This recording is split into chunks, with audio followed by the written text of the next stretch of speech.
تبارك الذي نزل الفرقان على عبده ليكون للعالمين نذيرا.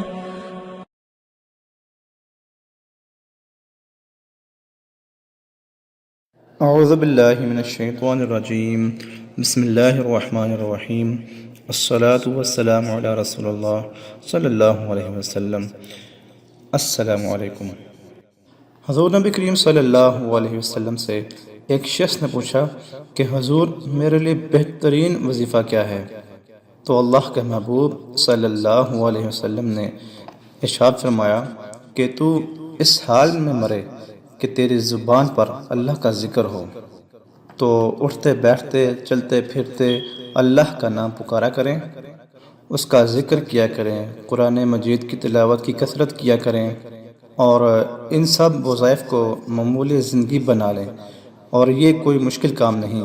جب آپ اس کو کریں گے تو پھر آپ کو اس کی عادت پڑ جائے گی، زبان فضول گوئی سے بچ جائے گی، اور اللہ کے ذکر کی برکات روح تک اتر جائیں گی.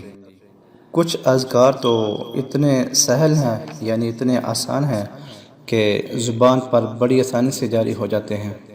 بخاری شریف کی آخری حدیث ہے کہ دو کلمات ایسے ہیں جو زبان پر بڑے ہی ہلکے ہیں اور میزان پر اتنے بھاری ہیں کہ جب رکھے جائیں گے تو پلڑا جھکا دیں گے، اور یہ کلمات اللہ کو بڑے ہی محبوب ہیں. اور وہ کلمات کیا ہیں؟ سبحان اللہ و بحمدہ سبحان اللہ العظیم. یہ دو کلمات ایسے ہیں کہ جن کو آپ چلتے پھرتے وضو بے وضو پڑھ سکتے ہیں. یہ کوئی مشکل کام نہیں ہے.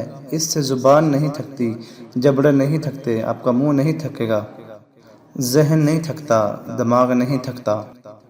چلتے پھرتے اٹھتے بیٹھتے وضو بے وضو سوتے جاگتے آپ پڑھ سکتے ہیں، لیٹے کروٹ لیتے کسی طرح بھی آپ پڑھ سکتے ہیں. سبحان اللہ و بحمدہ سبحان اللہ العظیم. تو جب یہ میزان پر رکھے جائیں گے تو یہ پلڑا جھکا دیں گے. اتنی بڑی فضیلت اور برکت ہے ان کلمات کی. اور ایک روایت میں آتا ہے کہ یہ کلمات اتنے برکت والے ہیں کہ جب یہ پڑھے جاتے ہیں تو زمین سے آسمان تک ایک نور پھیلتا ہے، اور یہ نور ہر طرف روشن کر دیتا ہے. تو یہ اتنا مشکل تو نہیں ہے. ہر طرف جب آپ کہیں بھی جا رہے ہوں، بیٹھتے ہوئے چلتے ہوئے سفر میں پڑھتے رہیے سبحان اللہ و بحمدہ سبحان اللہ العظیم. تو حضور نے فرمایا کہ تو اس حال میں مرے کہ تیری زبان اللہ کے ذکر سے تر رہے. کہتے ہیں کہ خاموشی فضول گوئی سے بہتر ہے، اور خاموشی سے اللہ کا ذکر بہتر ہے.